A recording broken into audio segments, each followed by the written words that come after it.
Oui. Alors, on est avec Caroline. Salut. Bonjour. Comment ça va? Ça va très bien. Ton visage dit peut-être quelque chose aux lectrices de Mademoiselle, car on t'a vu dans une petite émission à la télé il n'y a pas très longtemps. On a pu me voir dans Coups Humains, effectivement, présenté par Christina Cordula, qui est en fait un concours de couture amateur. En fait, c'est pas du tout leur métier, c'est surtout le côté pas de formation, le côté autodidacte en fait. Et alors toi, t'as vu cette annonce de casting et t'y as participé ou on est venu vers toi? Alors moi, c'est une copine qui avait vu l'annonce de casting sur un site, qui est venue me poster ça sur Facebook, et c'était au tout début du casting, donc quand c'était pas encore très médiatisé, très connu. L'adresse mail en plus, c'était pas quelque chose qui se finissait en m6.fr ou ce genre de choses. Du coup, on s'est dit, est-ce que c'est pas un fake ou quelque chose? Carrément. Ah ouais. Je me suis dit, bah, qui ne tente rien à rien. J'ai envoyé ma petite candidature spontanée. On était 10, donc sachant que le dernier épisode, c'est la finale, il doit y avoir 9 épisodes qui ont été tournés vraiment chaque jour à la suite. C'était super fatigant. Mais alors, c'est quoi la journée type? Comment ça se passait? On était levés à 7h15, 7h30, on partait. Et les jurys arrivaient, Christina arrivait, ils nous annonçaient l'épreuve. Donc ça, c'est le genre de prise qu'on devait reprendre 5 ou 6 fois. On faisait l'épreuve, il y avait ensuite les évaluations, elles faisaient tout de suite, on allait manger après. Mais ce qu'on voit dans l'émission, ça dure 2 secondes par candidat, mais en fait ça durait vraiment entre 20 et 30 minutes par personne. Non seulement ils jugeaient, mais ils y allaient surtout de leurs bons conseils. Et du coup c'était très enrichissant. On attaquait la deuxième épreuve, en fait il était 17h. Il y avait les délibérations, enfin l'annonce, l'élimination et ensuite on rentrait tous à l'hôtel. Et au niveau du jury alors, Christina, comment elle est en vrai? Alors moi au début quand on m'avait annoncé que c'était elle, j'étais assez sceptique. Je me disais mais c'est vraiment pour le show, c'est un peu surjoué, c'est un peu too much.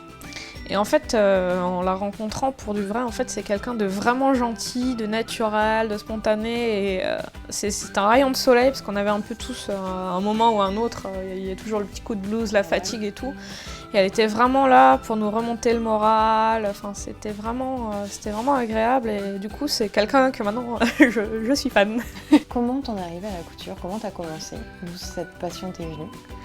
Alors moi j'ai commencé la couture, je devais avoir 5 ans, 6 ans. Quand je devais avoir 14, 15 ans, j'ai commencé le cosplay, donc c'est cette pratique où on prend un personnage de manga ou de jeu vidéo, on reproduit en fait sa tenue, et bon, c'est souvent accompagné de petites prestations scéniques, ou alors c'est dans les conventions surtout, genre Japan Expo et tout ça, que ça se pratique. J'ai découvert le jeu de rôle grandeur nature, donc c'est là que j'ai commencé à m'y mettre. Mais pendant 5 ans, j'habitais dans 9 mètres carrés pour les études en même temps, donc j'ai un peu dû laisser ça de côté. On a emménagé ici, donc dans ce superbe appartement. Et c'est là que j'ai nouveau eu la place et le temps de m'y mettre. Est-ce que tu peux nous montrer un petit peu ce que tu fais? On va voir ça. Ceci est une perruque que j'ai coiffée. Et en général, je prends tout en compte. Quand je fais un costume, je visualise en même temps la coiffure, les bijoux. C'est un ensemble en fait. Il a des manches qu'on voit qui sont amovibles en fait. C'était pour un événement, donc une partie de jeu de rôle vampire qui se déroulait sur 2 jours. Cette robe-là, j'ai mis 4 jours. Mais quand je dis 4 jours, c'est 4 jours à 10 heures par jour. Tu m'étais en non-stop quoi. En non-stop. Alors celle que je porte là, elle est assez folle. J'ai pris le patron de la robe de Galadriel comme base. Mais moi je voulais en faire quelque chose de plus actuel quoi, donc j'ai raccourci. J'ai rajouté du volume, en fait j'ai gardé que le haut. Et la capuche, au lieu de mettre le ruban, je l'ai accroché directement dedans. Après, j'avais fait une petite commande chez ma petite mercerie de plein de choses que j'avais bien aimées, genre cette dentelle magnifique. J'ai fait ce que mon inspiration m'a dicté.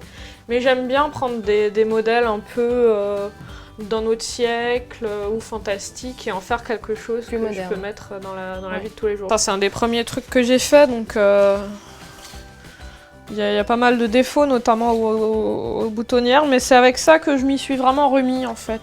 Alors ensuite, on a cette robe-là que j'avais fait. Bon, alors celle-là, c'est à partir de 2 patrons que j'ai légèrement modifié. Celui-là, je l'ai gardé tel quel, celui-là, je l'ai modifié. Je l'avais fait pareil pour la même occasion que la robe noire qu'on a vue tout à l'heure, mais 1 an plus tôt. Ça, c'était un costume un peu plus simple, dans le même esprit. Enfin, un peu princesse des temps modernes, quoi. Est-ce que tu aurais des conseils pour finir pour les mademoiselles qui voudraient commencer? Le premier conseil que je peux donner, c'est faut oser, faut se lancer.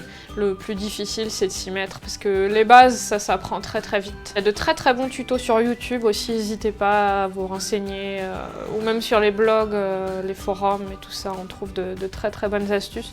Faut pas forcément investir tout de suite, il n'y a pas besoin d'une surjeteuse pour commencer, il n'y a pas besoin de la machine haut de gamme. Vous n'êtes pas non plus obligé de commencer par des choses difficiles, hein. On peut commencer par des petites pochettes, des petits sacs, des accessoires. Enfin, dans la couture, il y a tout. Il va y avoir les sièges de moto en cuir de Jésus ou les petites robes d'âne. Enfin, il y a autant de domaines que vous voulez, donc trouvez votre style et lancez-vous, puisque une fois que vous vous y mettez, à partir du moment où vous arrivez à donner vie à quelque chose que vous avez dans la tête, c'est juste trop bien. Merci beaucoup, Caroline. Mais c'est moi. Et puis on espère te retrouver vite pour moi de aussi. nouvelles aventures. À bientôt, j'espère. Salut! Bye bye.